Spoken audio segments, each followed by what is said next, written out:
Hi everybody, my name's Jake Hogan, and recently my mom and I started making our own almond milk.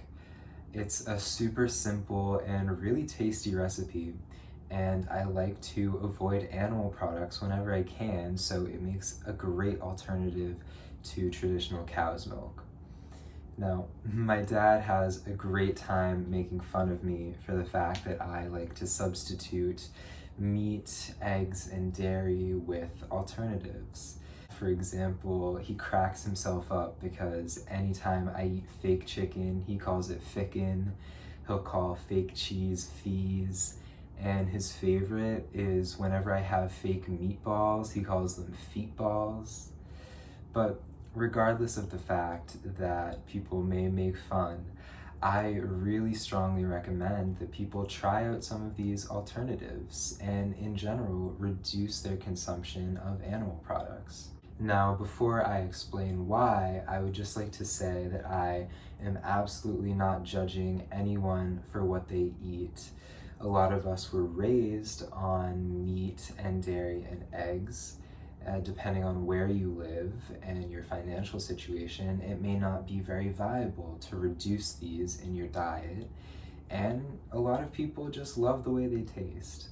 So I just want to make it clear that I am absolutely not judging anybody for their dietary choices.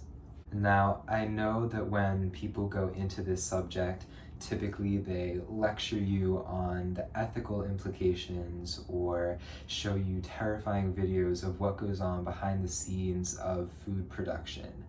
But don't worry, this video is not going there. I don't want to make you feel bad or scare you about your food. Rather, I just want to take a look at the way food is produced from an environmental perspective. Greenhouse gases, which trap heat in the Earth's atmosphere, such as carbon dioxide and methane, are natural, but human industry in the past few centuries has increased the amount that we have in our atmosphere, therefore increasing the temperature on Earth. Now, if you investigate the largest causes of this phenomenon, it's mostly what you expect.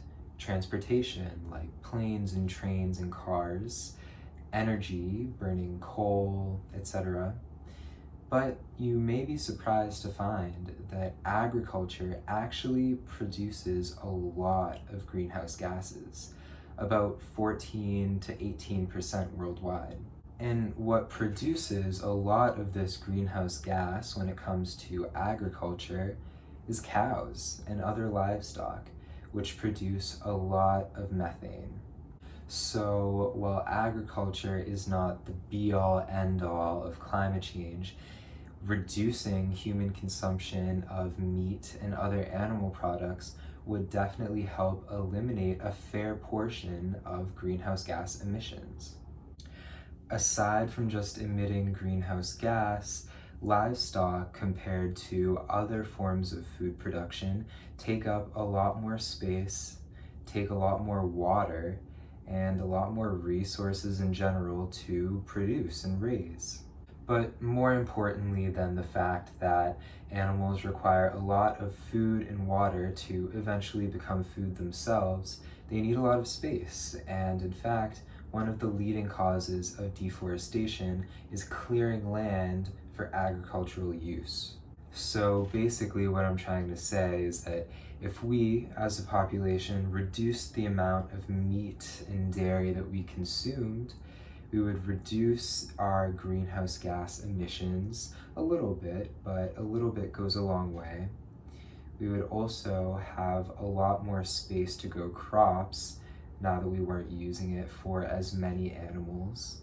And we also wouldn't use as much water and other resources raising these animals. Well, I think that all of us could stand to benefit from reducing our consumption of animal products. I think it would be crazy of me to suggest that all of you give them up completely right away. I understand that it's not the most accessible change for everyone to make. Some people have dietary restrictions and large families to feed. It's difficult to make a large lifestyle change like that. But here's the thing, you don't need to stop eating meat. You don't need to stop eating dairy or eggs. Simply reducing your consumption of these products would go a long way in helping to combat some of these environmental issues that we're facing. So maybe just once a week you could have a meal without meat. Maybe do a sort of meatless Monday type thing. Or maybe, as my dad would say, the next time you're at the store, you could try out some ficken or fees.